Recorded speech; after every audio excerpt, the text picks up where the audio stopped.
Bom dia, pessoal, tudo bem com vocês? Aqui é Eduardo Santos, do canal Reconstruindo Pontes. Hoje nós vamos iniciar uma série de vídeos que fala a respeito dos evangelhos, né? Nós estamos aqui fazendo essas pequenas aulas, apesar de todo o vídeo ser pequeno, mas nós vamos fazer então aulas de panorâmica bíblica. Para você que gostaria de saber um pouco mais da Bíblia, você pode seguir aqui o nosso canal Reconstruindo Pontes, você pode estar seguindo a nossa página no Instagram e juntos nós vamos estar aprendendo sobre a palavra de Deus. Mas hoje, especificamente, vamos falar sobre os evangelhos sinóticos. Os evangelhos sinóticos são quatro: Mateus, Marcos, Lucas e João.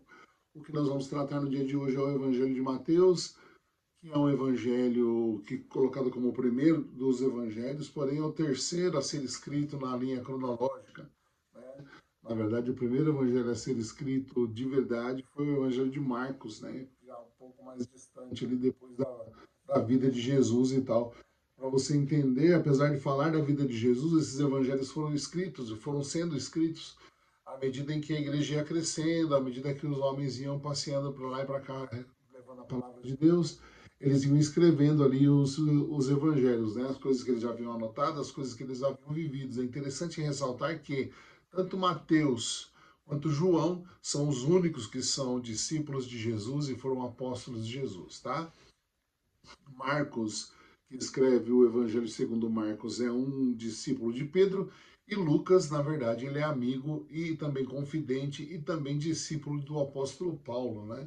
Aquele que escreve as cartas e faz a transcrição. Quando Paulo está nas cadeias, quem faz a transcrição das cartas de Paulo é Lucas, tá? Que é o chamado de um médico amado, né? Em outros textos, é o escritor também de Atos dos Apóstolos, tá? Mas nós vamos falar de Lucas no outro dia, vamos falar hoje a respeito do Evangelho segundo Mateus. Para você ter uma ideia do que é o Evangelho de Mateus e qual é a função do Evangelho de Mateus, dentro da linha cronológica, ou melhor, dentro da linha teológica, nós entendemos que o Evangelho de Mateus ele foi escrito para os judeus. É importante apresentar para os judeus a ideia de que Jesus Cristo, na verdade, não a ideia, mas a verdade de que Jesus Cristo é o Filho de Deus, mas ele também é o filho de Davi. Ele vem da linhagem judaica. Por que é importante ressaltar isso? Por que Mateus se esforçou tanto no seu evangelho para falar a respeito disso? Porque o povo judeu, de uma forma geral, o povo de Israel, de uma forma geral, estava esperando o Messias. O Messias seria aquele líder que se assentaria no trono de Davi e o seu reino não teria fim, porque na verdade foi profetizado pelo profeta Isaías a respeito. Todos os profetas, na verdade, falaram através do Espírito Santo de Deus sobre a vinda do Messias. Então Israel esperava o Messias. Na verdade, o povo judeu, de uma forma geral, espera o Messias até hoje, porque de fato eles não aceitam Jesus Cristo como o Messias. Porém, a comunidade de fé para a qual Mateus estava escrevendo era uma comunidade de pessoas de origem judaica, eram de origem dos hebreus. Então ele tinha que trazer para aquelas pessoas a noção de que eles estavam vivendo ali para Jesus e que Jesus era o Messias prometido. Então você percebe que no primeiro capítulo do livro de Mateus, do Evangelho segundo Mateus, você percebe que Mateus se esforça muito em colocar um texto de cronologia.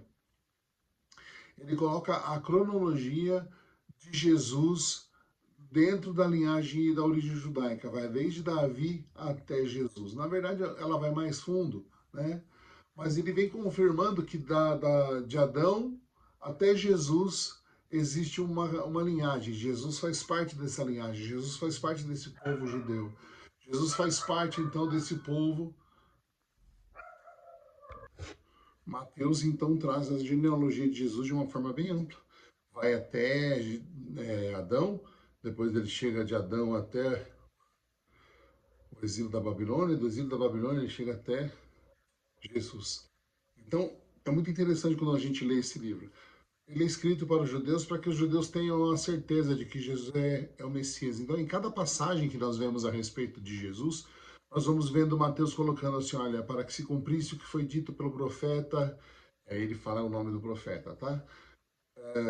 Aí numa outra passagem, que um milagre que Jesus faz, ele diz assim, olha, para que se cumprisse o que foi dito pelo profeta Isaías, para que se cumprisse o que foi dito pelo profeta Zacarias, para que se cumprisse o que foi dito pelo profeta tal. E assim ele vai mostrando para o povo judeu que está dependendo daquele texto, que está dependendo daquela leitura do Evangelho de Jesus, a respeito da vida de Jesus, eles vão falando que ele vai mostrando, na verdade, que Jesus Cristo é o Messias da linha de Davi. Então é interessante ressaltar isso. O Evangelho segundo Mateus, não que nós não tenhamos oportunidade de ler, ou não que seja impossível para nós lermos e entendermos o que está falando a respeito disso lá em Mateus, mas ele é direcionado de fato para a comunidade judaica, para que a comunidade judaica tenha certeza de que Jesus Cristo é o Filho de Deus da linha de Davi, como diz a palavra do Senhor em Isaías, dizendo que nasceria o renovo, né, da raiz de Jessé, né, da linhagem de Davi, o leão da tribo de Judá, porque Jesus Cristo é o leão da tribo de Judá, descendente de Davi. Então, Mateus escreve com muita maestria, ele coloca ali também os milagres de Jesus, ele coloca algumas passagens de Jesus. Em Mateus, ele tem a presteza de colocar ali o Sermão da Montanha, né? Mateus capítulo 1, 2, perdão, Mateus capítulo 5, 6 e 7, que é o Sermão da Montanha, que é, na verdade, o cerne do Evangelho, o cerne da palavra de Jesus. Nós temos a crucificação de Jesus também muito bem detalhada.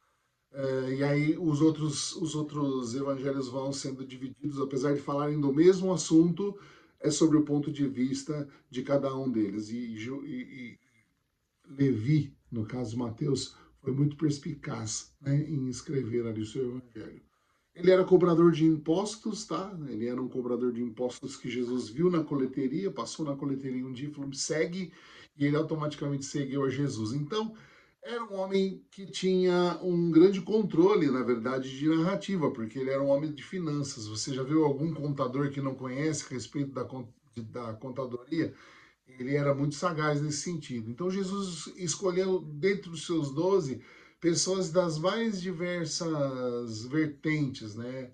Nós tínhamos ali um zelote, nós tínhamos ali um contador, que no caso de Mateus, né? Nós tínhamos ali pessoas da pescaria, no caso de Pedro, Tiago, João, os filhos de Zebedeu, André, o irmão de Pedro. Então, a narrativa de Mateus ela é forte nesse sentido, porque eles vêm mostrar que Jesus é o Filho de Deus, mas ele vem da linhagem de Davi, para que o povo saiba que ele é o Filho do Deus vivo. Tá bom, pessoal? Então, hoje nós estamos falando e falamos a respeito do Evangelho de Mateus. Um breve panorama do Evangelho de Mateus. Existem muitas coisas para se estudar dentro do Evangelho de Mateus, mas hoje nós vamos fazer, e nesta série, nós vamos fazer de uma forma bem perspicaz para que você tenha tempo de olhar, de ler, criar curiosidade de ir na Bíblia e procurar o texto, ler o Evangelho de Mateus. Porque é fantástico o Evangelho de Mateus, muito bem escrito, tem toda a narrativa da palavra de Deus, toda a narrativa da vida de Jesus, palavras importantes de Jesus. Então, eu convido você a ler o Evangelho de Mateus a partir de hoje, a partir das informações que eu te dei, tá bom? Se você gostou desse vídeo, curta, comente, compartilhe, se inscreva nesse canal, transfira para outras pessoas aí a ideia de que esse canal está sendo uma bênção para a tua vida. Participe da nossa comunidade, nós vamos sempre deixar um recadinho na comunidade lá do canal. Dê seu joinha, dê seu like, dê suas opiniões. Aqui nos comentários, faça um comentário. Se você tem dúvida, coloque suas dúvidas, né? E nós vamos estar ajudando você e vamos estar respondendo você com certeza para que você possa estar atento a tudo que está acontecendo aí no Reino de Deus, tá bom? Muito obrigado. Esse é o canal da Missão Reconstruindo Pontes. Você é sempre muito bem-vindo. Até uma próxima oportunidade. Tchau, tchau.